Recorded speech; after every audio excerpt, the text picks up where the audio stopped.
अदानी समूहाने देवनार डम्पिंग ग्राउंडची जागा स्वच्छ करून मागितली। याचं मुंबई पालिकेवर ओझं, म्हणून अदानींना मदत करण्यासाठी सरकारने घनकचरा टॅक्स लावला। आदित्य ठाकरेंचा गंभीर आरोप।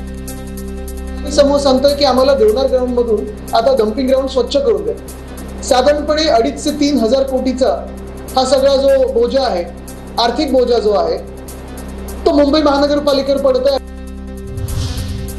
उद्या दुपारी 12 वाजता वक्फ विधेयक लोकसभेत मांडणार। विधेयक मांडल्यानंतर लोकसभेत सत्ताधारी आणि विरोधी पक्षांची 8 तास चर्चा होणार।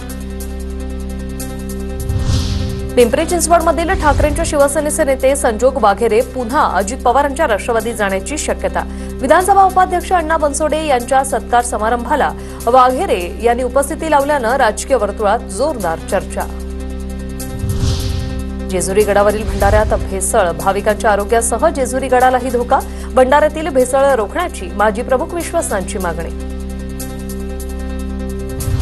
जेजुरीच्या माजी विश्वासांच्या म्हणण्याप्रमाणे दगडाची आधीपासून झीज होते, याचा परिणाम माणसांवर होतोय का याची योग्य तपासणी करू। अन्न औषध प्रशासन मंत्री नरहरी झिरवळ यांची प्रतिक्रिया।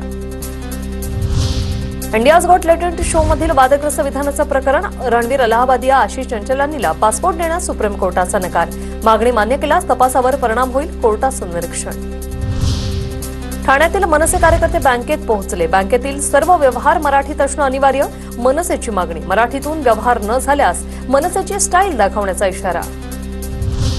सरकारकडून 2 भाजप नेत्यांच्या साखर कारखान्यांना 436 कोटींच्या कर्जाला मंजुरी। राधाकृष्ण विखेंशी संबंधित असलेल्या कारखान्याला कर्ज मंजूर।